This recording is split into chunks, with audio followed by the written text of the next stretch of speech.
우리가 지금 지난주에는 교만에 대해서 우리가 살펴봤습니다.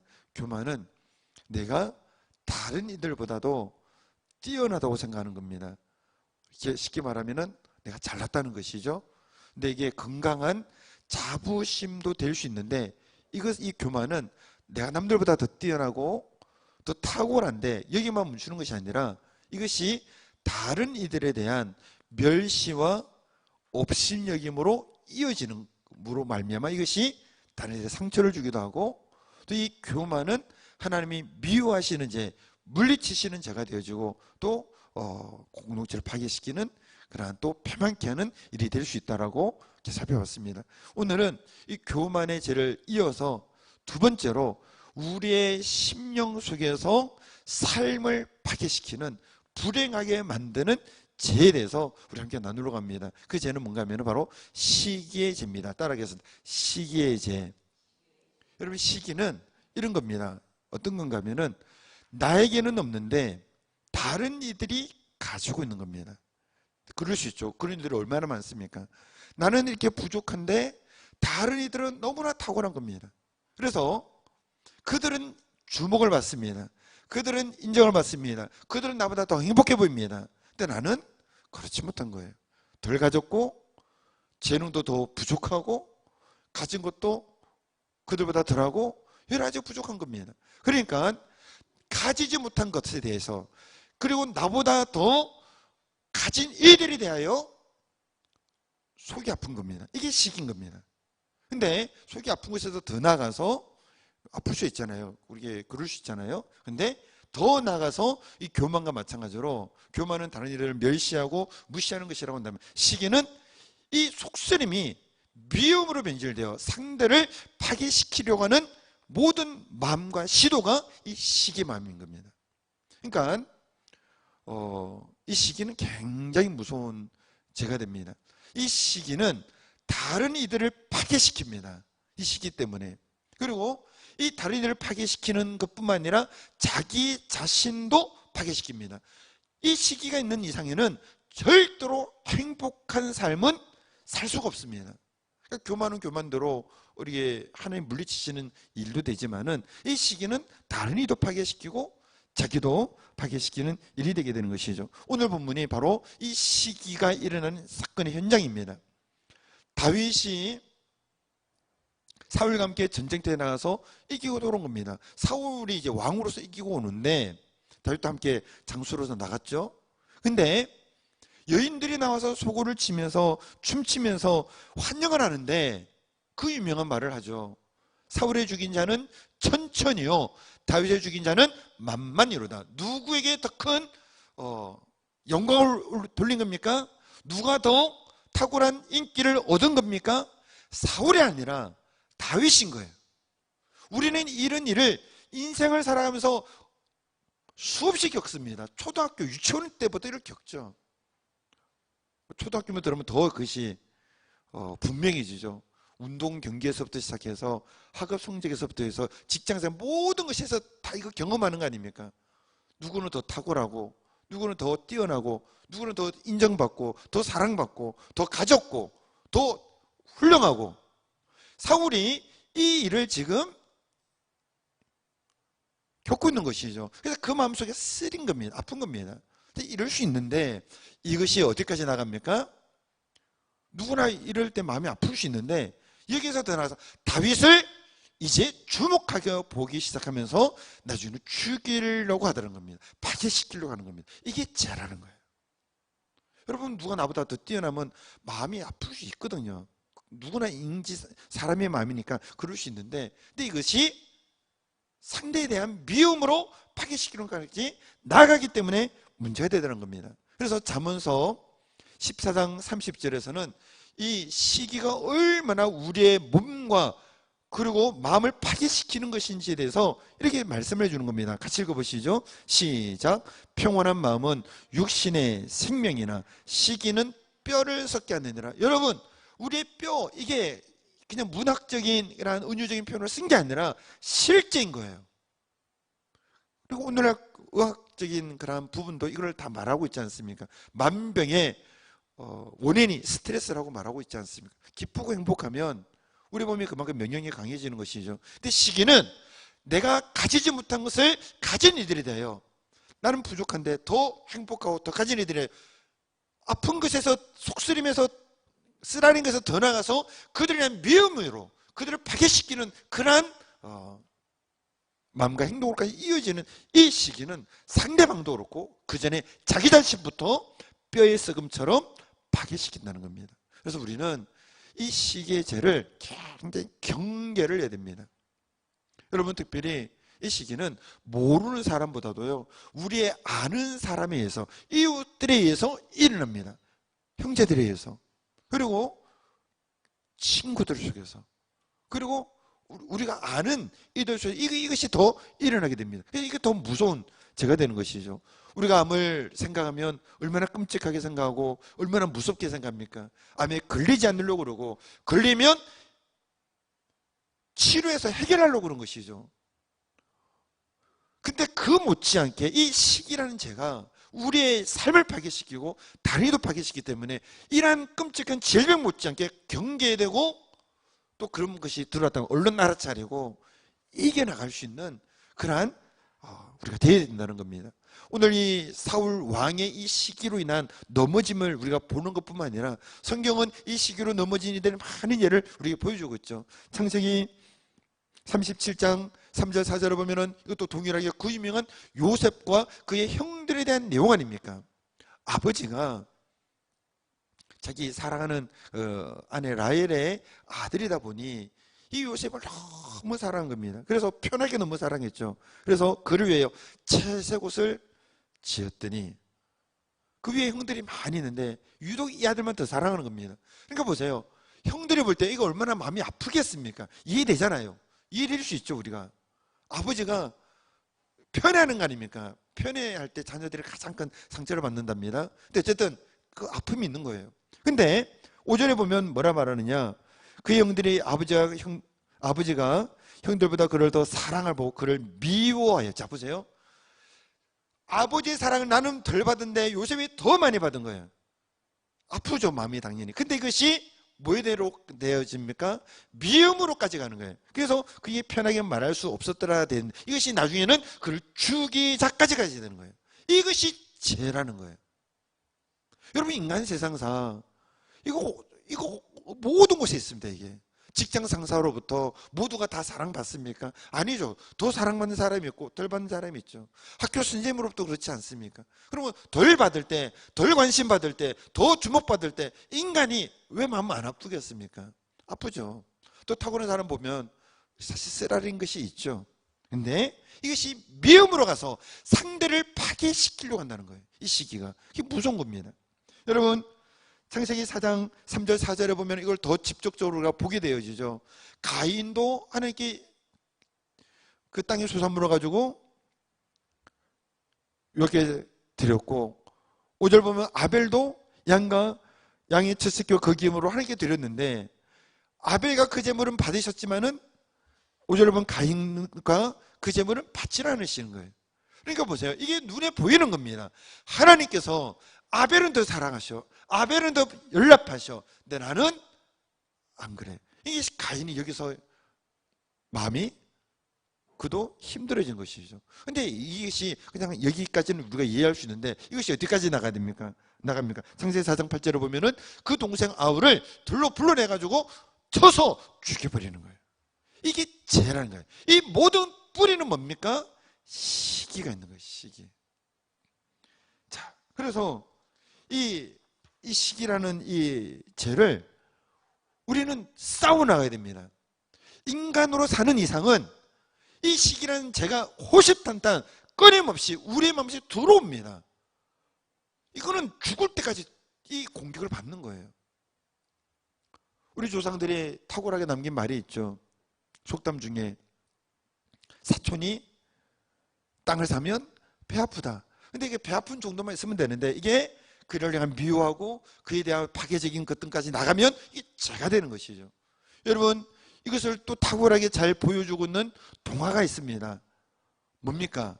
이거는 좀 전에 말씀드렸던 가인과 아벨, 또 사울왕, 그리고 다윗, 뭐 이것은 성경에서 보여주는 거라고 한다면, 우리 어린아이가 자라는 이 동화 속에 보면은 바로 백설공주, 거울아 거울아 누가 이 세상에서 제일 예쁘니? 그 왕비가 그 계모이죠, 그렇죠? 우리 이상하게 동화책 때는 꼭 나쁘게 그래가지고 꼭 그렇지만은 않은데, 이 왕비가 백설공주입니다라고 이야기하니까 시샘을 해가지고 시기하는 것이죠. 근데 그것이 어디까지 갑니까? 독을 탄 사과를 가지고 가서 죽이려고 하는 거 아닙니까? 이 답부리가 뭐냐? 시기라는 거예요. 그래서 이 시기가 좀 전에 말씀드린 것처럼 인간이 사는 한은 끊임없이 들어오는 거예요. 내가 열심히 노력해도 나보다 탁월한 사람은 반드시 있게 돼 있습니다. 내가 나름대로 노력을 해도 나보다 더 인기 있는 사람이 있기 마련인 거고, 더 사랑받는 사람도 있을 수밖에 없는 거예요. 나보다 부족한 사람도 있지만 더 뛰어난 사람도 있는 거예요. 그럼 어떻게 합니까? 끊임없이 그런 사람들을 보면서 위축되거나 또는 미워하거나 또 그들을 이렇게 나쁜 생각을 가지거나 이럴 수는 없는 거잖아요. 우리는 그런 죄에 빠져서는 안 되지 않습니까? 그래서 초대 교회의 역사상 7가지 큰 대죄로 이야기하면서 교만이 이 속에서부터 무너뜨리는 죄라고 한다면, 또 계속해서 그 나머지 죄들 그 시기도 동일하게 성도의 이 신앙과 마음을 무너뜨리는 파괴시키는 죄라고 한다면 이걸 이겨나가야 되는데 어떻게 이길 것이냐? 그 이기는 몇 가지 방법을 우리 함께 나누려고 하는 겁니다. 따르겠습니다. 시기가 돌아올 때 하나님의 주권을 인정해야 된다. 이게 무슨 말인가 하면요, 이런 겁니다. 호랑이도 있고 고양이도 있는 거예요.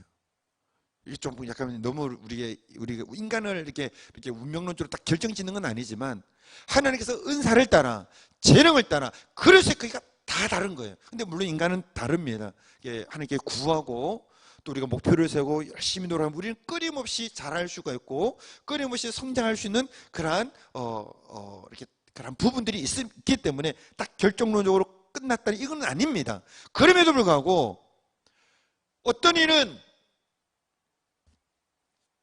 사자가 될 수가 있고요, 어떤 일은 토끼가 할 수도 있는 거예요. 성품과 능력과 재능이 다 다른 거예요. 성경이 이것을 어떻게 표현하고 있는가 하면 로마서 9장 21절에서 이렇게 말씀하고 있는 겁니다. 같이 한번 읽어보겠습니다. 시작. 토기장이가 진흙 한 덩이로 하나는 기에 쓸 그릇을, 하나는 천이 쓸 그릇을 만들 고난이 없느냐. 하나님께서 모든 사람에게 생명을 주시고 그들을 태어나게 하셨다 우리 믿고 있지 않습니까? 하나님 누구에게는 더 탁월한 능력 주실 수 있고 어떤 에게는 더 탁월한 외모를 주실 수도 있고 또 다른 이는 그렇지 못할 수도 있는데, 이것은 하나님의 주권 속에 있는 영역이라는 거예요. 그러니까 나보다 더 뛰어난 사람 보면 물론 우리가 비교를 당하고 또 우리가 스스로 생각하면서 이런 마음이 들 수 있긴 하겠지만은, 하나님께서 그 사람이 무슨 하실 일이 있으시니까 그 사람이 더 주신 거다 이렇게 생각하는 거예요. 그 사람에게는 그 사람의 할 일이 있으니까, 사명이 있으니까 그에게는 그만큼의 능력을 주셔서 그렇게 하시는 거고, 나에게는 또 내가 할 수 있는 그 능력과 또 사명이 있으니까 그렇게 그만큼의 능력을 주셔서 나를 인도하시는 거예요. 이렇게 하나님 주권을 인정해 드리는 거예요. 그러니까 나보다 더 뛰어나고 탁월한 사람 보면서 미워하기보다도 하나님은 그 사람이 쓸만하니까, 쓰실 만한 이유가 있으니까 그렇게 능력 주신 것이다 라고 인정하면서 나가야 된다는 거예요. 자, 여러분 성경에 보면 세례요한도 세례를 줍니다. 그리고 예수님도 세례를 줍니다. 여러 번 말씀을 드렸죠. 근데 예수님이 세례를 주니까 사람들이 다 예수님께로 가는 거예요. 요한복음 3장 26절. 이거를 꼭 와서 꼭 집어서 말하는 사람이 있는 거예요. 사람은 꼭 이렇게 싸움을 거는 사람이 있습니다. 오늘날은 이 SNS 이런 것들을 통해서 끊임없이 비교를 하게 만들죠. 요한이 먼저 세례를 줬는데 예수님이 세례를 주니, 물론 예수님이 직접 준 건 아니고 제자들이 줬습니다만, 다 가니까 인간적으로 보면 사실 비교당하는 거 아닙니까? 근데 요한이 뭐라고 하는가 보세요. 27절 같이 읽어보겠습니다. 시작. 요한이 대답하여 이르되 만일 하늘에서 주신 바 아니면 사람이 아무것도 받을 수 없느니라. 지금 예수님이 이렇게 되어지는 것 다 누구의 그런 주심에 은혜라는 겁니까? 위로부터 주신받은 일이라는 겁니다. 예수님은 예수님의 사명이 있고 또 능력이 있는 것이고 나는 나의 능력이 있는 거예요. 그거에 대해서 너무 힘들어하고 속상해하지 않고 하나님의 주권임을 인정하는 거예요. 그래서 어느 정도까지 말하느냐, 30절에 보면은 그는 흥하여야 되겠고 나는 쇠하여야 하리라 정도까지 나가는 거예요. 그러니까 시기의 죄에 빠집니까? 안 빠지는 거예요. 하나님이 그게 하실 만하니까 능력 주신 것이다. 나에게는 나의 어떤 할 만한 능력이 있으니까 나에게 그만큼 능력 주신 것이다. 이렇게 하나님 주권 속에서 능력 있는 사람 능력 더 있는 거고 또 덜 있는 사람은 덜 있는 거고 각자의 분량인 만큼 하나님 주신 것이다. 이렇게 나가야 되는 것이죠. 그럼 우리는 아까 전에 중간에 말씀드린 것처럼 그게 딱 고정되어 있는 건 아닙니다. 우리가 정말 노력하고 또 분발하고 또 이렇게 찾고 또 두들기면서 또 애쓰면 커져가고 또 성장하기 때문에 또 우리가 딱 정해진 것은 아니라는 것을 또 기억해야 됩니다. 자, 이것을 어떻게 연결되어지느냐? 성경 보면 누가복음 12장 47절 48절은 뭐라 보면은 48절을 보면은요 뒤에 보면 이렇게 말하는 무릇 많이 받은 자에게는 많이 요구할 것이요 많이 맡은 자에게는 많이 달라 할 것이니라. 자 보세요. 누구는 더 탁월하죠. 누구는 능력이 더 부족할 수 있죠. 근데 하나님의 주권에서 그만한 이유가 있으니까 그렇게 하신 것인데 많이 받은 자는 많이 달라는 거예요. 적게 받은 자는 적게 달라는 거예요. 이 말이 무슨 말인가 하면요 우리에게 주신 분량만큼 최선을 다하면 하나님 다 인정하신다는 뜻인 겁니다. 아니 이렇게 많이 받은 자는 이만큼 받은 만큼 해야 되는 거예요. 나는 이만큼 받았어요. 이만큼 받은 것을 최선을 다하면 그걸로 족하다는 거예요. 하나님은 이렇게 많이 받아서 이렇게 남긴 사람이나 이렇게 받아서 이렇게 남긴 사람이나 둘 다 하나님 앞에서는 똑같이 칭찬받을 사람이라는 거예요.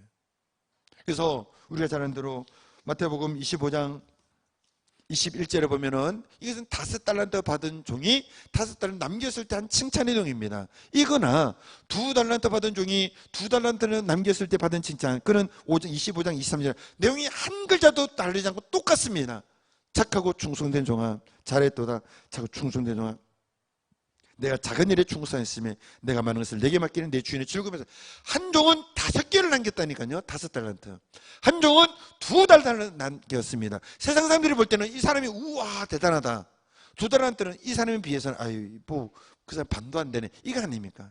근데 하나님은 뭐라 말해요? 똑같이 잘했다는 거예요. 그러니까 시기라는 것이 뿌리가 출발부터가 나는 이렇게 가졌는데 내가 가지고 있지 않은 것을 저 사람이 더 많이 가졌다는 거예요. 실력이 됐든 재능이 됐든 그리고 내가 가지지 않은 것들에 대해서 이것을 속쓰려는 마음이 미움으로 해서 상대를 끌어내리고 파괴시키는 것까지 가는 이 죄에 대해서 이기기 위해서는 하나님이 각자의 분량대로 주셨고 그리고 그 분량대로 내가 최선을 다하면 된다라는 마음을 가지면 우리가 이걸 이겨나갈 수 있다는 겁니다. 각자의 분량대로 우리가 최선을 다하면서 나갈 수 있게 되기를 바랍니다. 여러분 이 시기가 있으면요 절대로 행복할 수 없다고 그랬죠. 라헬과 레아를 보면 딱 분명해집니다. 라헬은 남편의 사랑을 독차지하고 있으나 애가 없었던 거예요. 아기를 많이 낳는 언니를 끊임없이 시기합니다. 물론 그렇다고 뭐 파괴적인 행동까지는 아니지만 미워하죠. 그리고 자매도 미워하죠. 레아는 자녀는 많이 낳았으나 남편의 사랑을 받지 못했습니다. 남편의 사랑을 독차지하는 그 라헬을 시기하고 미워하는 거예요. 그들은 끊임없이 경쟁하면서 행복을 찾을 수가 없는 겁니다. 그러니까 이것이 우리에게 들어오지 않도록 해야 되는 거예요. 여러분 물론 우리가 이렇게 다른 일이 탁월함을 보면 우리가 열심은 낼 수 있습니다. 도전을 받아서 미움으로 파괴시키는 것이 아니라 건강하게 저 사람은 저렇게 자기가 가진 능력 가지고 이렇게 좋은 성과를 냈구나. 나도 이렇게 더 노력해야 되겠구나. 이거는 건강한 거예요. 그래서 이 질투, 시기라는 것에는 또 똑같은 단어가 원어적 단어로 뭐가 있는가 하면 열심이라는 단어가 같이 연결되어 있습니다. 그러니까 나쁜 쪽으로가 아니라 분발하게 되어지면 이 열심을 통해서 우리는 더 성장하는 계기도 만들어갈 수가 있습니다. 이거는 좋은 긍정적인 부분이 되는 것이죠. 여러분 이 시기의 죄를 또한 이기기 위해서 우리가 또 경계해야 될 것이 뭔가 하면은 바로 험담과 수군거림입니다. 여러분 주먹으로 때리거나 뒤에서 음모를 꾸며서 나보다 더 탁월한 자를 끄집어 내리는 것도 시기의 죄지만은, 뒤에서 은근히 그의 흉을 보면서 끌어내리는 것, 이것도 바로 시기의 죄로 말미암는 일이라는 거예요. 그래서 로마서 1장 28절에서부터 31절에 보면은 하나님을 이제 마음에 두기를 싫어하고, 그리고 죄를 짓는 그 인간의 그 죄된 모습을 쭉 나열합니다. 그리고 나중에는 이것은 사형에 해당되는 죄라고 표현하고 있습니다. 근데 이 사형에 해당되는 죄를 쭉 말씀하면서 1장 28절은 뭐라 말하는가 하면은 28절, 29절 보면은 모든 불의, 추악, 탐욕, 악의가 가득한 자요, 시기, 살인, 분쟁, 사기, 악독이 가득한 자, 그리고 수군수군하는 자요. 그 다음에 비방하는 자요. 이 수군수군하고 비방하는 게 뭔가 하면은 그 뿌리는 시기인 거예요. 시기. 나보다 더 잘 나가는 사람, 나보다 더 인정하는, 그를 뒤에서 그의 흉을 보면서 은근히 끌어내면서 쾌재를 부리고 쾌감을 누리는 거예요. 그래서 이거를 우리가 경계해야 됩니다. 그래서 다른 이들에 대한 이야기를 할 때는 가급적 안 하는 게 좋고요, 하다 보면은 은근히 평가하고 판단하고 그리고 흉을 보면서 끌어내리게 되어 있습니다. 이게 수군거림과 비방하는 죄로 연결될 수 있는 거예요, 이 시기로 인해서. 그래서 아예 그런 자리를 안 하는 게 좋고, 또 다른 이들이 말한다면 가급 노력을 해야 되겠죠. 좋은 쪽으로 이야기하도록 힘써야 됩니다. 예수님께서 세례요한의 제자들이 왔다가 간 후에 세례요한에 대해서 가장 좋은 칭찬의 이야기를 합니다. 이장하는 자 중에 가장 큰 자다라고 말하면서 칭찬하는 내용을 그 제자들이 간 후에 하는 모습을 우리가 보게 되는 것이죠. 자, 그래서 여러분 말씀을 정리를 한다면, 인간이 사는 한에는 나보다 더 뛰어난 자가 있고, 더 성과를 내고 더 인정받고 더 사랑받는 자가 반드시 있는 거예요. 거기에 시달리면 끊임없이 이 시기라는 죄에 빠져서 행복해질 수가 없는 겁니다. 그래서 따라요, 하나님께서 내게 주신 분량을 생각하면서 자족하고 감사하고 최선을 다하면 된다. 그 사람의 분량이 있는 것이고, 그리고 그 분량만큼 하나님께서 책임을 묻게 될 것이고, 나에게는 나의 분량이 있고 내게 주신 것, 그거에 대해서 감사하고 자족하면 돼요. 그리고 내게 주신 분량 최선을 다하면 됩니다. 그리고 또 발전하면 더 좋겠죠. 더 성장하면 더 좋겠죠. 또 인간은 이렇게 딱 정해진 건 아니니까 더 이렇게 무한히 성장할 수 있는 또 가능성을 하나님 인간에 주셨습니다. 그럼에도 어쨌든 분량과 그릇은 분명히, 이렇게 각자의 능력은 분명히 다 다르게 주신 것은 분명합니다. 절대로 우리는 뒤에서 이렇게 깎아내리거나 시샘에서 이렇게 혼다는 것도 이름으로 시기에 죄에 빠져서도 안 되고, 뭐 파괴진 것은 더 말할 것도 없죠. 그러니 우리가 더 생각도 할 수 없는 것이고, 오늘 세례요한에 대해서 간단하게 이야기를 드렸습니다만, 그 세례요한이 예수님이 받은 것은 받은 것이고, 나는 내가 받은 것이고, 그는 흥해야 될 것이고, 위로부터 주지 않으면 받을 수 없다는 것을 인정하면서 자기의 분량에 맞춰서, 자기의 사명에 맞춰서 최선을 다하는 겁니다. 시기제에 빠지지 않는 것이죠. 오늘 우리가 살아가면서 이 시기제에 빠지지 않고 우리의 주신 것에 감사하면서 자족하면서 또 주지는 최선을 다하면서 우리가 행복하게 은혜운데 살아가는 저 여러분 되시기를 바랍니다.